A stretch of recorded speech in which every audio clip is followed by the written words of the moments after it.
Isaac Newton foi um físico, astrônomo e matemático inglês. Seus trabalhos sobre a formulação das três leis do movimento levou à lei da gravitação universal. A composição da luz branca conduziram à moderna física óptica. Na matemática, ele lançou os fundamentos do cálculo infinitesimal. Entre 1665 e 1667, durante o tempo em que a universidade ficou fechada, em consequência de uma epidemia da peste bubônica que assolou a Inglaterra e matou 1/10 da população, Isaac Newton teve que voltar para casa. Nesse período, Newton fez as descobertas mais importantes para a ciência. Descobriu a lei fundamental da gravitação, imaginou as leis básicas da mecânica e aplicou-as aos corpos celestes. Inventou os métodos de cálculo diferencial integral, além de estabelecer os alicerces de suas grandes descobertas ópticas. Em 1666, Newton foi o único a perceber a lei que seria básica para a compreensão de vários fenômenos, antes inexplicáveis, que ocorreram no universo. Ao cair da árvore, o mais célebre maçã da história da ciência motivou em Newton a ideia da gravitação universal. Por que caiu a maçã? Partindo dessa pergunta, chegou à descoberta de uma das mais importantes leis científicas. Isaac Newton elaborou então uma das mais fundamentais de todas as leis, a lei da gravitação universal. Nela sustentou e provou que cada partícula de material atrai toda partícula de outra matéria. Não é só a Terra que puxa para o centro a maçã da árvore, mas também a maçã puxa a Terra. Essa lei aplica-se a todos os planetas. O Sol atrai a Terra, essa atrai a Lua e a Lua atrai a Terra. Newton mostrou que a força entre os corpos depende de sua massa, como da proximidade deles, e ensinou como calcular essas forças. As três leis de Newton. Isaac Newton estabeleceu três leis de movimento. A primeira lei é que um corpo em repouso permanece em repouso se não é forçado a mudar. A segunda lei mostra que a quantidade de força pode ser medida por uma proporção de mudança observada no movimento, e a terceira lei é aquela que toda ação causa uma reação. Bom, Albert Einstein foi um físico e um matemático alemão. Entrou para o rol dos maiores gênios da humanidade ao desenvolver a teoria da relatividade. Ele estabeleceu a relação entre a massa e a energia, formulou a equação que se tornou a mais famosa do mundo, que é a E igual a mc ao quadrado, certo? O significado quer dizer que, numa situação, um átomo, uma pessoa ou um sistema solar, por exemplo, a energia é igual à sua massa multiplicada pela velocidade da luz ao quadrado.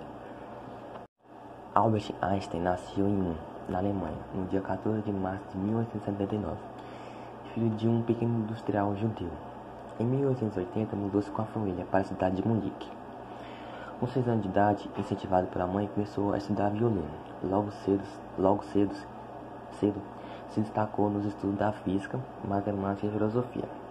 Depois do ensino secundário ingressou-se nos estudos da Politécnica de Zurich, na Suíça, onde em 1900 concluiu-se a graduação em física.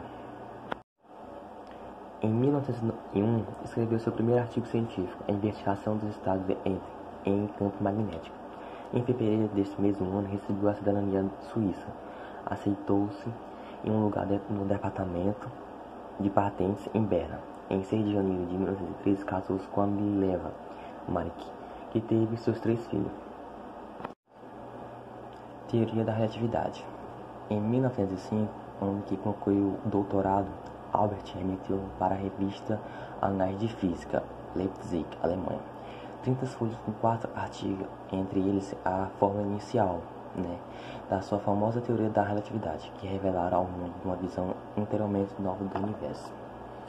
Antes da teoria de Einstein, o cientista acreditava que a energia e a massa eram coisa diferente.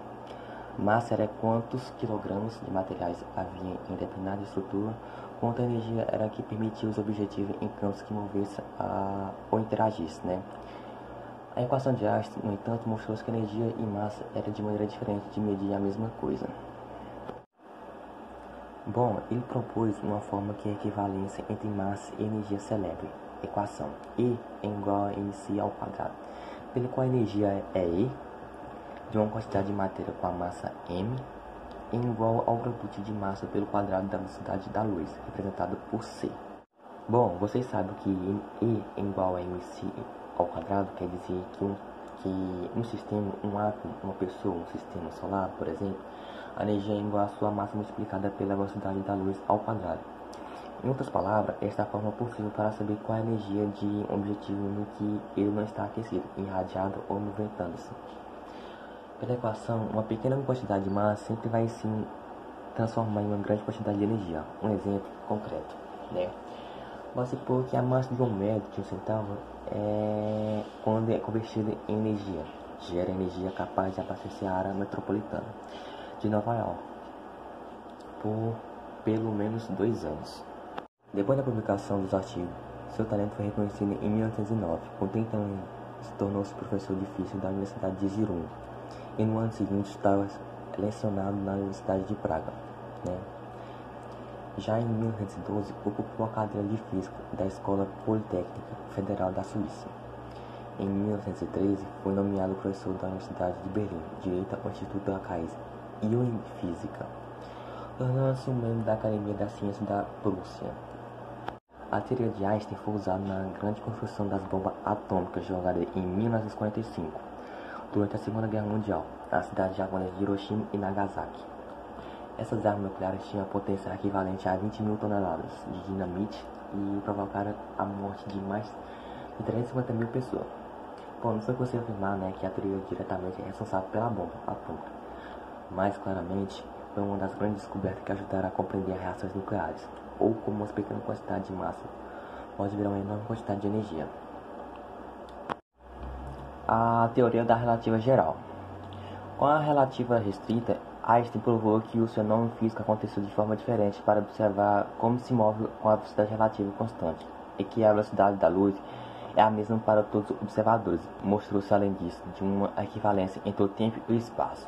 Em termos práticos, essa teoria indica que o evento que ocorre simultaneamente para observar o poder do assíncronos para outros.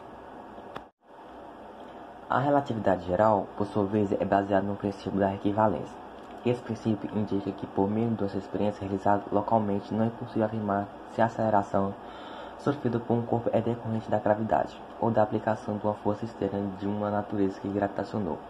Já seus efeitos serão similares. Imagine a seguinte situação: uma pessoa deixa um objeto cair sob uma ação de um corpo gravitacional terrestre, e esse objeto cairá numa aceleração aproximadamente 9,8 metros por segundo ao quadrado.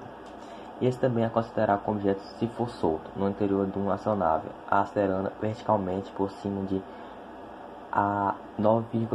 9,8 metros por segundo ao quadrado, sem a influência de qualquer campo terrestre gravitacional. Assim, não será possível afirmar que se a queda do objeto ocorrerá devido a um campo gravitacional, em uma função da sua própria inércia. Einstein foi ainda mais longe e conseguiu descrever por meio da relatividade geral o fenômeno da gravidade como uma alteração na geometria do espaço, uma curvatura de seu formato. Grandes massas são capazes de torcer o espaço, consequentemente, o tempo, uma vez que a luz propaga pelo espaço, sendo ele curvo. Ela demora tempos diferentes para observar e encontrar em região com diferentes acelerações gravitacionais. Apesar de ser chamada de teoria de diversas observações experimentais, já consultaram a validade de teorias relativamente. Um dos experimentos mais recorrentes é o fenômeno da lente gravitacional, quando a luz se propaga em regiões de espaço altamente distorcidas por grandes massas e seu caminho é curvado. Bom, como vocês podem ver na imagem, é possível que algumas estrelas aparecerão repetidas ou borradas. Essa imagem ela foi feita com telescópio e radiotelescópio. Bom, já em 1919, Einstein tornou-se conhecido em todo o mundo, Depois que essa teoria foi comprovada em experiências realizadas durante um eclipse solar. Em 1921, Albert Einstein foi agraciado com um prêmio Nobel de Física por suas contribuições física e teórica, e especialmente por sua descoberta da lei do efeito de fotoelétrico. No dia 10 de novembro de 1922, durante a cerimônia de entrega do Prêmio Nobel de Física, Einstein estava no Japão e não pôde recebê-lo pessoalmente. Foi representado na cerimônia de entrega pelo embaixador alemão na Suécia.